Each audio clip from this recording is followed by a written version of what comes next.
Hello student, तो आज हम लोग wave mechanical model of atom में हाइजेनबर्ग अनसर्टेनिटी प्रिंसिपल्स को स्टडी करेंगे। ठीक है बच्चों, बात उस समय की है जब बोर्स थ्योरी कह रहे थे कि इलेक्ट्रॉन एक मटेरियल पार्टिकल है और इसके पोजीशन और मोमेंटम जो है हम लोग एक्यूरेसी के साथ डिटरमाइन कर सकते हैं। लेकिन जब वेव ब्रॉगली थ्योरी हम लोगों ने पढ़ा तो वहाँ पर देखा गया कि इलेक्ट्रॉन जो है एक वेव के फॉर्म में है और वहाँ पर ऐसा स्टडी किया जा रहा था कि it is not possible to ascertain exact position and velocity of electron. बात समझ रहे हो ना। तो 1927 में इसी स्टडी, ये जो स्टडी चल रहा था डी ब्रॉगली का, ठीक है ना, तो स्टडी के दौरान 1927, ठीक है, 1927 ईस्वी, ठीक है, उस समय एक और साइंटिस्ट थे जिसका नाम था हाइजेनबर्ग। ठीक है, उन्होंने अपना प्रिंसिपल प्रेजेंट कर दिया, ठीक है, कि it is impossible to simultaneously exact position and exact momentum of a body as small as an electron. ठीक, कहने का मतलब कि किसी भी छोटे से पार्टिकल, इतने छोटे पार्टिकल जैसे कि इलेक्ट्रॉन, ठीक है, उसका हम एक समय में पोजीशन मोमेंटम को निर्धारित नहीं कर सकते हैं। ठीक है ना, और यही कहलाया हाइजेनबर्ग अनसर्टेनिटी प्रिंसिपल। समझ में आया ना। तो क्या लिखोगे अगर मान लो पूछा जाए आपसे हाइजेनबर्ग अनसर्टेनिटी प्रिंसिपल पूछा जाए तो जवाब क्या लिखना कि इन 1927 वार्नर का नाम था वार्नर हाइजेनबर्ग्स, ठीक है, वर्क्स presented a principle, ठीक है, जो कि हाइजेनबर्ग प्रिंसिपल के नाम से जाना गया। ठीक है, Werner Heisenberg present a principle and according to this principle, ध्यान देंगे, according to this principle it is impossible to measure। चलो लिख लो, प्रिंसिपल पूछता है एग्जाम में, according to this principle it is impossible to measure simultaneously the exact position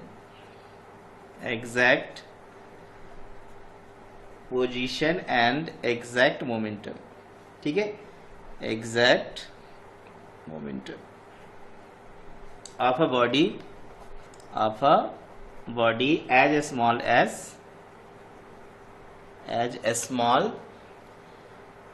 N electron. समझ में आया ना। ठीक है, ये हाइजेनबर्ग अनसर्टेनिटी प्रिंसिपल्स के अकॉर्डिंग क्या बातें हो रही थी कि it is impossible to measure the simultaneously the exact position and exact momentum of a body as small as an electron. Okay, तो चलो इसका हम लोग मैथमेटिकल कॉन्सेप्ट देखते हैं, जैसे कि द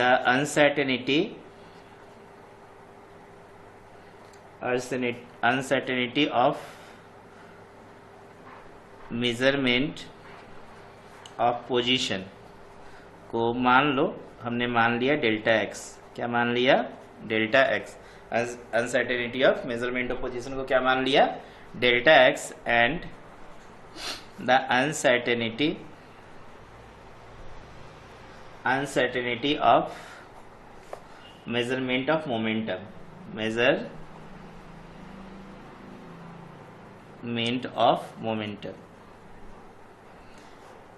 इसको बच्चों हम लोग मान लिए डेल्टा पी। क्या मान लिया?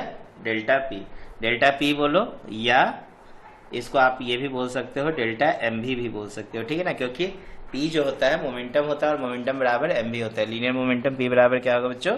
M into V. ठीक है, तो uncertainty measurement of position and the uncertainty measurement of momentum जो है इज रिलेटेड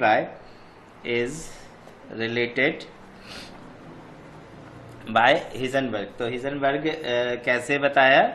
रिलेटेड बाय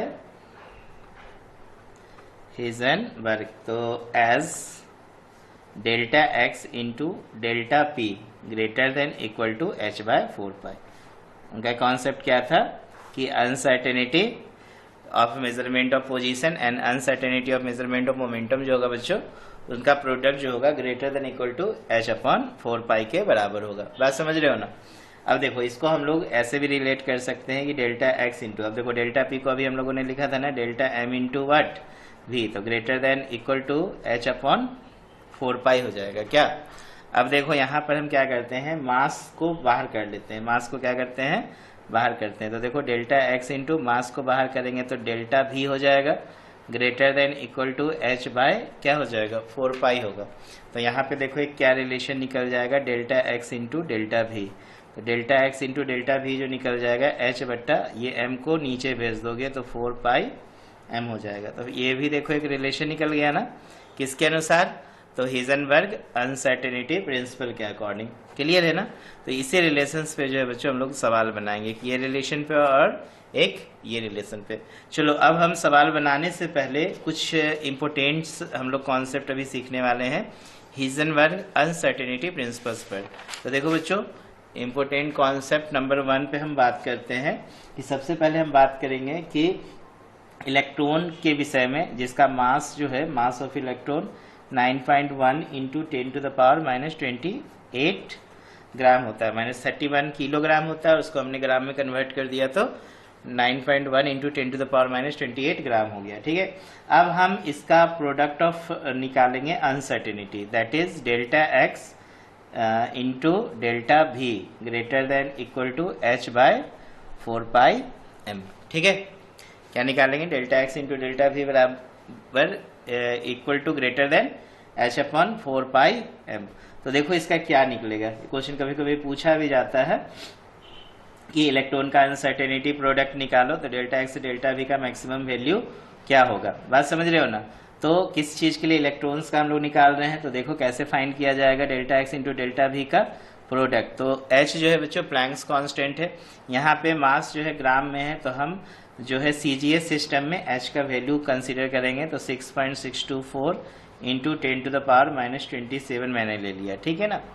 इसमें आपको थोड़ा बहुत जो है चेंजिंग देखने को मिलते रहेगा, 6.624 या आप 6.62 भी केवल ले सकते हो। ओके, कोई दिक्कत नहीं। या फिर कभी कभी देता है 6.6292 इस तरीके से देता है, तो वो तो सवाल में अगर दिया रहेगा h का मान तो हम लोग को वही लेना पड़ेगा। अभी मैंने 6.624 लिया, या आप 6.62 भी कंसिडर कर सकते हो। ओके, तो 6.624 इंटू 10 टू द पावर -27 ये अर्ग में निकलेगा। ठीक है ना, बट्टा 4 पाई का जो वैल्यू होगा बच्चों वो कितना हो जाएगा 3.14 होगा। ठीक है। और मास ऑफ इलेक्ट्रॉन जो हो गया 9.1 इंटू 10 टू द पावर -28 हो जाएगा। ठीक। तो देखो यहाँ पर अनसर्टेनिटी प्रोडक्ट जो निकलेगा इलेक्ट्रॉन्स का वो 6.624, और ये देखो इसको हम लोग मल्टीप्लाई करेंगे, तो मैं कैलकुलेटर यूज़ कर रहा हूँ। ऐसे तो नॉर्मल प्रोडक्ट है, आप डायरेक्ट भी कर सकते थे, देखो डायरेक्ट ही कर लो। तो 4 चौक 16 के 6, 4 1 4 1 5, 4 3 12, 12.56 में 9.1 से आप गुना कर सकते हो। नहीं तो 1 6 5 2 1 हो गया, 9 6 1 54 के 4 बचा 5, 9 5 45 50, 5 9 2 18 5 23, 2 9 1 9 2 11, 6 5 4 9 2 3 1 4, फिर 1 1 3 अंक के बाद दशमलव बैठा दो। ठीक है। तो ये देखो कितना आ जाएगा 114.296। ठीक, समझ में आ रहा है ना। नॉर्मल भी आप मल्टीप्लाई कर सकते हो। ठीक है। और आप तो आप खुद से करोगे मल्टीप्लाई। ठीक है। आप कोई भी डिवाइस का प्रयोग ना करेंगे। ठीक है ना, जैसे कि कैलकुलेटर का प्रयोग नहीं करेंगे। देखो बच्चों अब यहाँ पे 10 पे पावर क्या हम लोग लिखेंगे, ये -27 है और ये -28 ऊपर जाएगा तो +28 हो जाएगा। ठीक है। तो देखो ये delta x into delta v जो होगा ग्रेटर देन इक्वल टू, ये देखो 10 पे पावर -27 + 28 है, तो 28 में 27 जाएगा तो 1 बचेगा, तो बोले तो 10 पे पावर 1 का वैल्यू 10 से इसको गुना कर देंगे तो 66.24 होगा, और बटा 114.296 होगा। तो मुझे लगता है कि 0.5 के आसपास इसकी वैल्यू आएगी। ठीक है। तो चलो मैं डिवाइड करके देख रहा हूँ, 6 T6.24 डिवाइडेड बाय 114.296, तो इसमें आ रहा है बच्चों 0.57। मैंने बोला ना 0.5 के आसपास आएगा, 0.57 आया।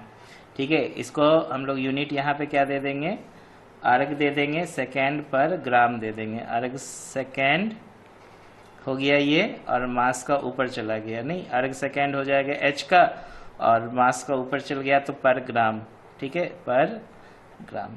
ओके, तो यही कहलाया जो है बच्चों इलेक्ट्रॉन का क्या चीज, अनसर्टेनिटी प्रोडक्ट। ठीक है ना, दिस इज क्या कहलाया, अनसर्टेनिटी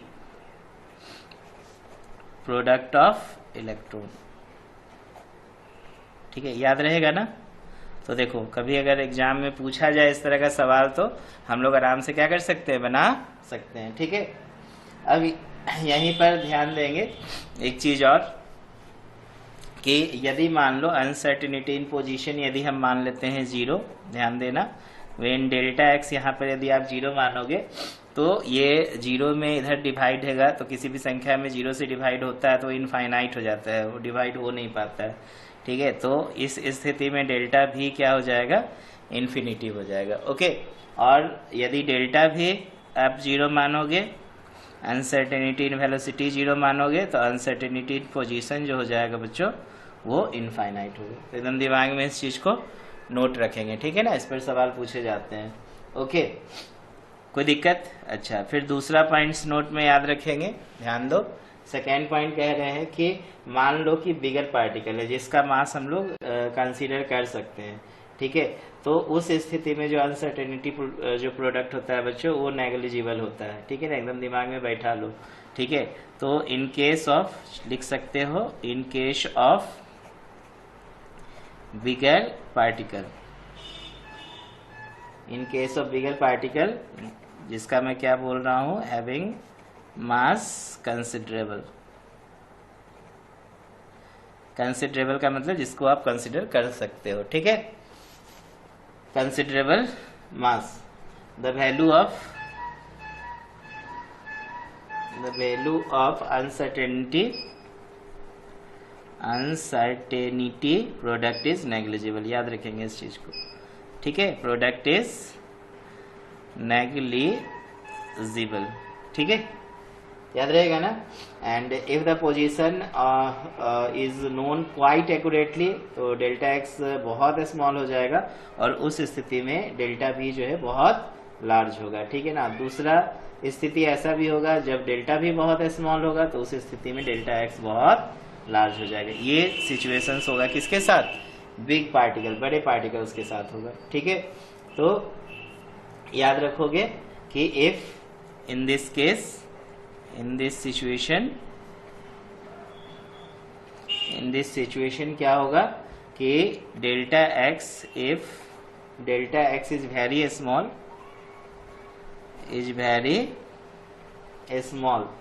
ठीक है, देन डेल्टा भी बिकम्स लार्ज।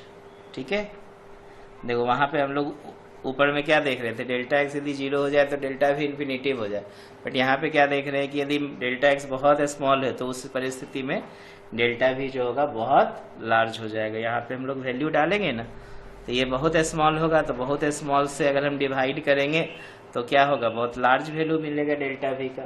ठीक उसी प्रकार इफ डेल्टा भी इज वेरी स्मॉल, यदि मान लो डेल्टा भी बहुत स्मॉल होगा तो उस परिस्थिति में डेल्टा एक्स जो होगा बिकम्स लार्ज हो जाएगा। ठीक है, ये सेकेंड पॉइंट हम लोग याद रखेंगे। थर्ड सबसे इम्पोर्टेंट पॉइंट जो कॉम्पिटिटिव लेवल में पूछे जाते हैं। ठीक है, आपके कॉम्पिटिटिव एग्जाम में आएंगे, खासकर आपका जेई में सवाल, आईटी जेई में इससे सवाल पूछे जाते हैं। तो देखो बच्चों कि other canonical conjugate of motion के लिए हम लोग हिजनबर्ग अनसर्टेनिटी प्रिंसिपल को भी स्टडी कर सकते हैं। ठीक है, तो याद रखेंगे फॉर अदर कैनोनिकल कॉन्जुगेट्स। अब ये कैनोनिकल कॉन्जुगेट्स ऑफ मोशन क्या है, जैसे हम एनर्जी टाइम पे बात करेंगे, ठीक है, एंगुलर मोशन पे बात करेंगे वगैरह वगैरह, ठीक है ना, फेज एंगल, एंगुलर डिस्प्लेसमेंट वगैरह पे हम लोग बात करने वाले हैं। तो for other canonical conjugates of motion, conjugates of motion, the equation of Heisenberg, the equation of Heisenberg. Okay, क्या क्या होगा तो देखो, पहला delta E into delta t greater than equal to H upon 4 pi. याद रखोगे, ये भी करेक्ट इस सिचुएशन से हाइजेनबर्ग के अकॉर्डिंग कि डेल्टा ई डेल्टा टी का प्रोडक्ट जो होगा एच अपॉन 4 पाई से बड़ा होगा, ठीक है ना, या बराबर होगा। तो ये किसके लिए हो गया, for energy and time, for energy and time.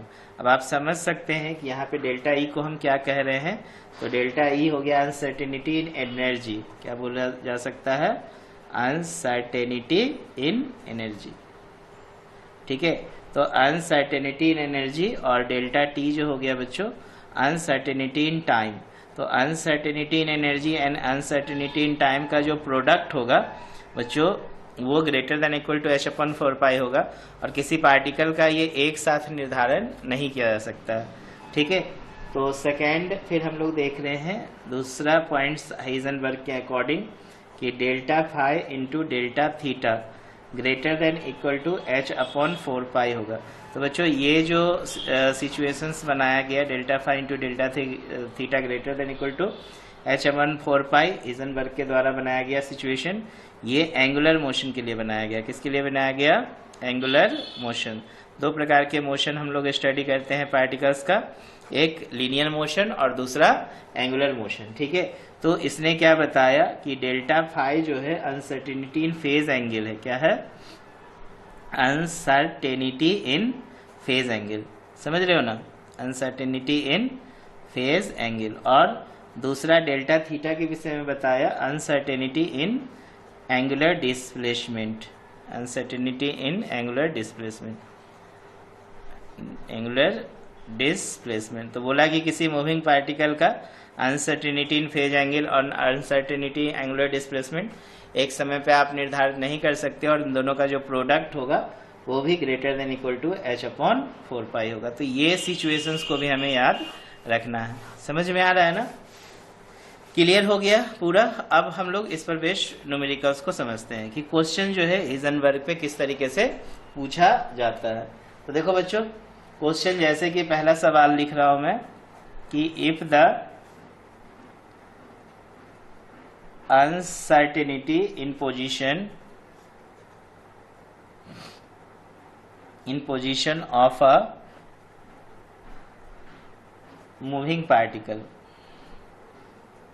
Is 0, ये तो वर्बली ही आप जवाब दे सकते हो।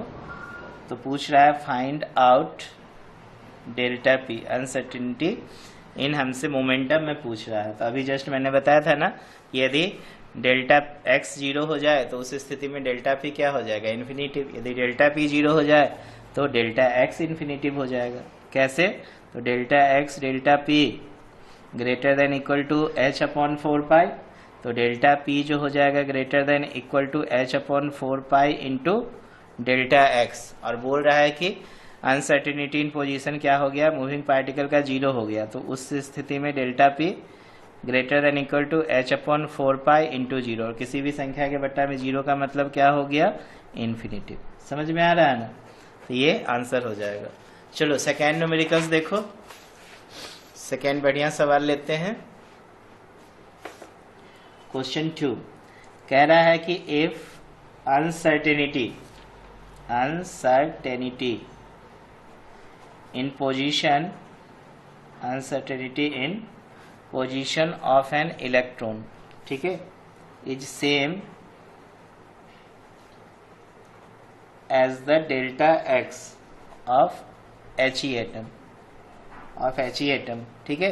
Uncertainty in position of electron is same as delta x of He atom। He atom समझ रहे हो ना, हीलियम एटम, ठीक है। हीलियम एटम का जो अनसर्टेनिटी इन पोजीशन है ठीक वही है जो इलेक्ट्रॉन्स का है, ठीक है। तो अब बोल रहा है कि if delta p of electron is 32 into 10 to the power 5 है। देन फाइंड करना है delta p in He atom. देखो ये बहुत अच्छा सवाल है, ठीक है।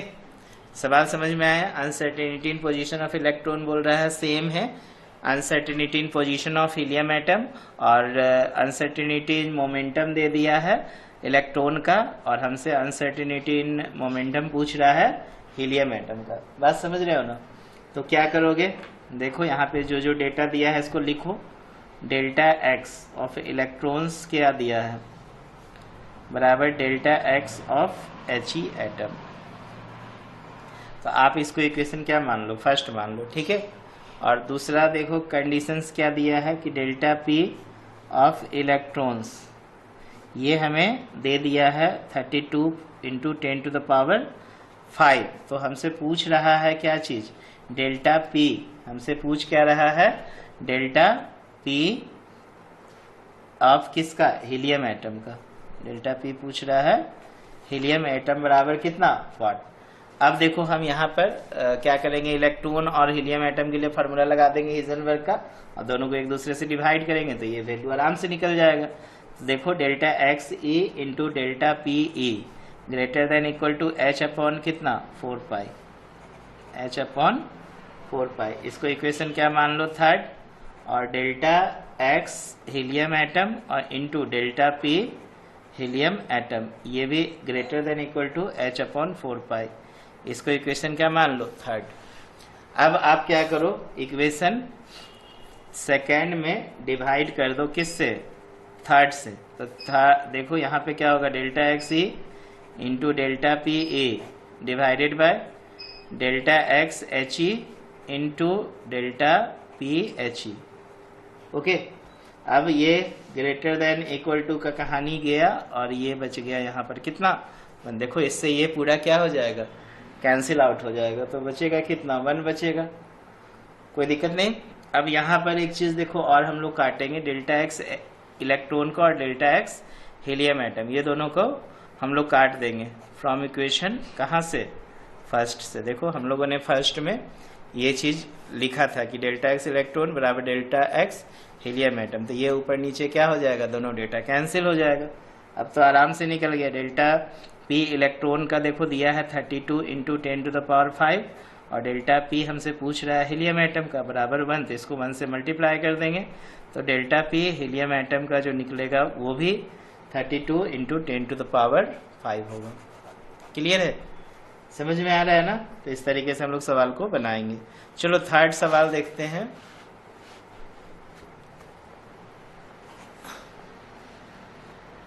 देखो थर्ड सवाल कह रहा है कि कैलकुलेट।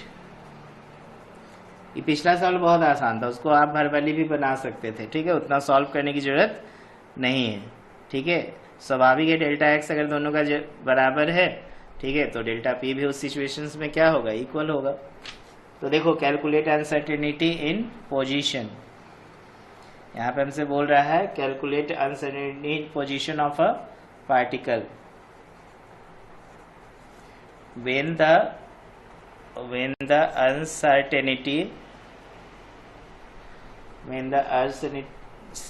uncertainty in momentum, ये दिया हुआ है पहला। दो सवाल इसमें दिया है कि पहला में है 1 into 10 to the power -3 gram centimetre पर सेकेंड, और दूसरा मैं आपको बोल रहा हूँ 0, ठीक है।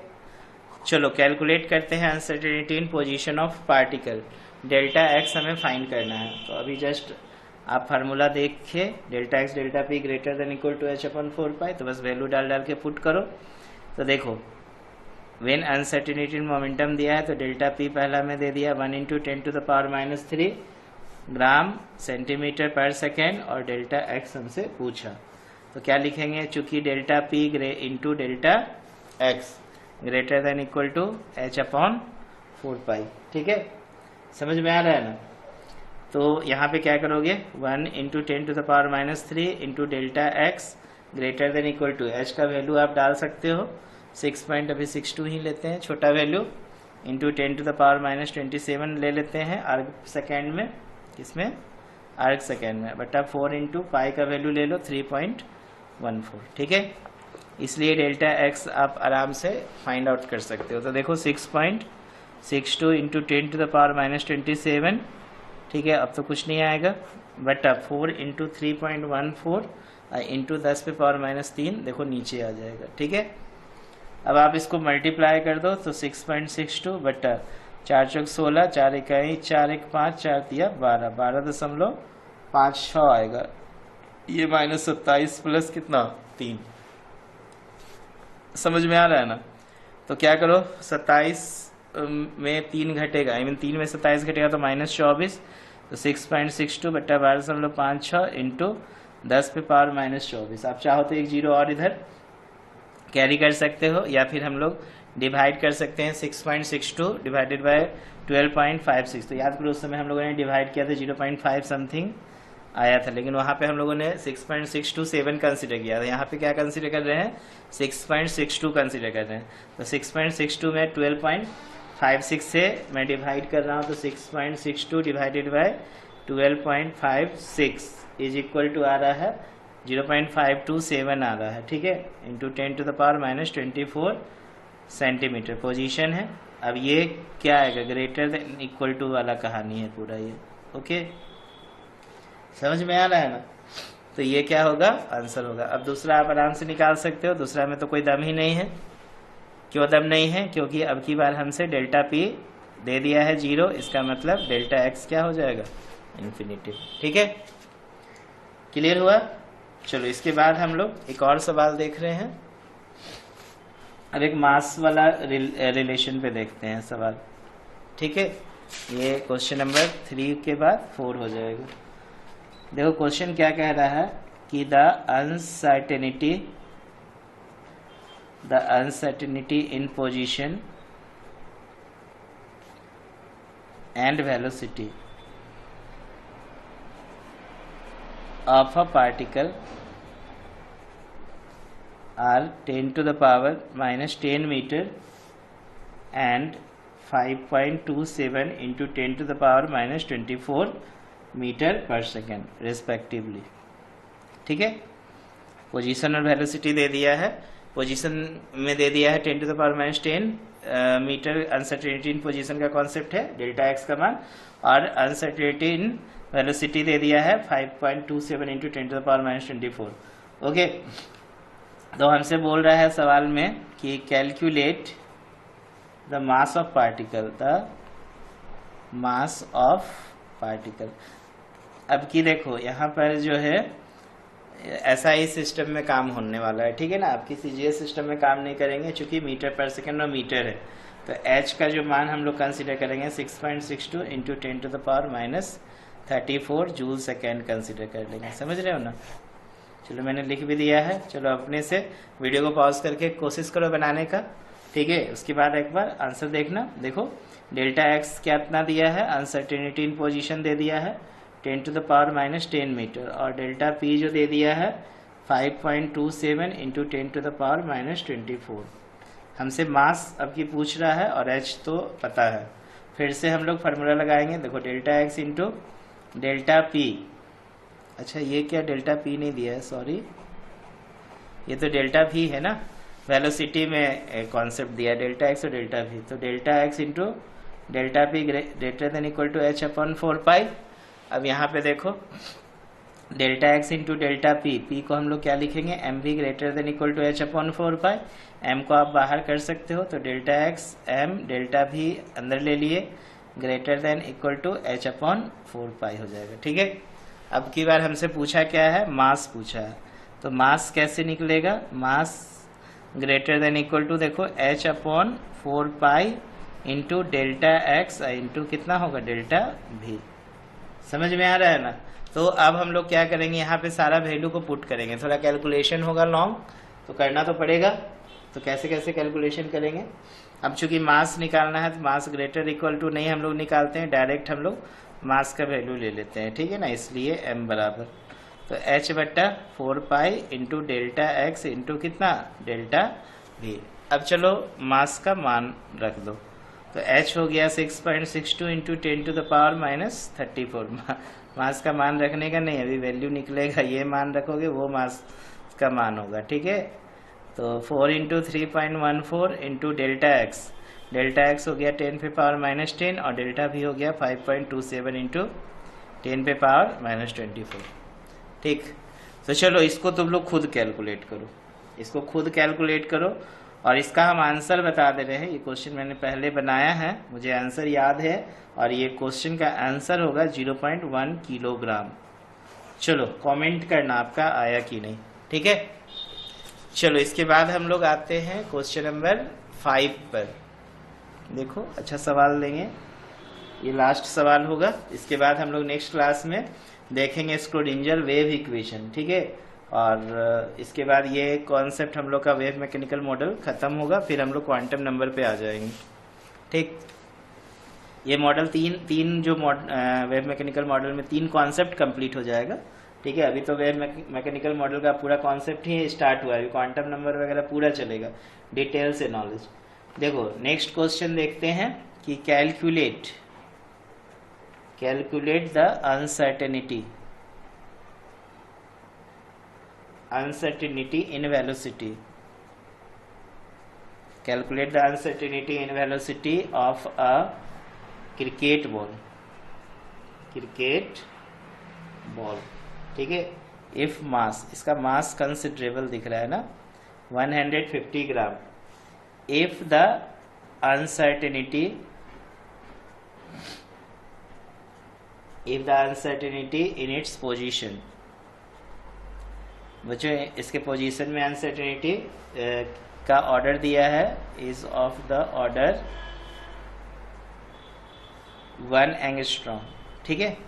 और h का मान जो होगा बच्चों 6.6 लेना into 10 to the power -34 kilogram metre square per second. ये क्वेश्चन में h भी मेंशन कर दिया है, ठीक है। तो देखो आसान सवाल है, ट्राई करो। पूछ क्या रहा है, calculate the uncertainty in velocity, बोले तो डेल्टा भी पूछ रहा है, ठीक है। डेल्टा भी बराबर वाट, ठीक। और क्या दिया है, मास दे दिया है कितना 150 ग्राम, इसको आप किलोग्राम में ले आओ तो 150 बट्टा 1000, ये 0 से गया तो ये 0.15 किलोग्राम हो जाएगा, ठीक है। कोई दिक्कत। डेल्टा एक्स कितना दे दिया है 1 एंगस्ट्रॉम, और 1 एंगस्ट्रॉम जो होता है बच्चों 10 टू द पावर -10 मीटर के बराबर होता है, ठीक। और h कितना लिया है 6.6 इंटू 10 पे power -34 kilogram metre square per second. Formula लगाते हैं हम लोग, चूंकि delta x into delta P, अब डेल्टा पी को हम direct m into delta we लिख सकते हैं, greater than equal to h/4 ठीक है। अब क्या करो, डेल्टा क्या पूछ रहा है हम लोग से, calculate uncertainty in velocity, delta भी पूछ रहा है, तो ये डेल्टा भी greater than equal to h/4 into delta x into क्या लेना पड़ेगा, मास लेना पड़ेगा। अब बस सब वैल्यू रख दो, इसलिए डेल्टा भी इज इक्वल टू h का value 6.6 into 10 to the power -34, value निकाल रहे हो तो करीब करीब हम उसका मिनिमम वैल्यू पुट करें, आई मीन यहाँ पे रिजल्ट देंगे, इसलिए मैंने इक्वल मेंशन कर दिया है, ठीक है। या आप ग्रेटर इक्वल में भी आंसर दे सकते हो। तो इतना हो गया 4, पाई का वैल्यू 3.14 और डेल्टा एक्स हो गया बच्चों कितना 10 टू द पावर -10 और मास हो गया 0.15, ठीक है। अब क्या करना पड़ेगा आपको, मल्टीप्लाई, तो 6.6 बटा ये आपका हो जाएगा 4 इंटू 3.14 को मल्टीप्लाई करेंगे हम लोग कितना से 0.15 से। चलो मैं कर लेता हूँ खटाखट मल्टीप्लिकेशन, 4 इंटू 3.14 इंटू 0.15, बच्चों ये आ रहा है 1.884 आएगा, ठीक है, इंटू 10 पे पावर -34 अब +10, देखो ये 10 ऊपर चला जाएगा, ठीक है ना। तो ये 6.6 डिवाइडेड बाय 1.884, ये करीब करीब आ रहा है बच्चों 6.6 डिवाइडेड बाय 1.884 आ रहा है, ये करीब करीब 3.5 आ रहा है, ठीक, इंटू 10 टू द पावर -10 में से 34 जाएगा -24। वेलोसिटी है तो चेंज इन वेलोसिटी की भी यूनिट क्या हो जाएगी, मीटर पर सेकेंड। तो आई होप आपको अच्छे से समझ में आया होगा ये, ठीक। तो आज हम लोगों ने सीखा किस चीज़ का कॉन्सेप्ट, तो हिजनबर्ग अनसर्टेनिटी प्रिंसिपल, ये हम लोग का wave mechanical model of atom में हुआ। नहीं देखो बच्चों, अब हम लोग नेक्स्ट जो है देखेंगे। देखो वेव डी ब्रॉगली हो गया, हिजनबर्ग अनसर्टेनिटी प्रिंसिपल पूरा हो गया। अब हम लोग नेक्स्ट क्लास में स्क्रूडिंजर वेव इक्वेशंस के विषय में बातें करेंगे। क्लियर है ना? चलो तब तक के लिए मेहनत करो।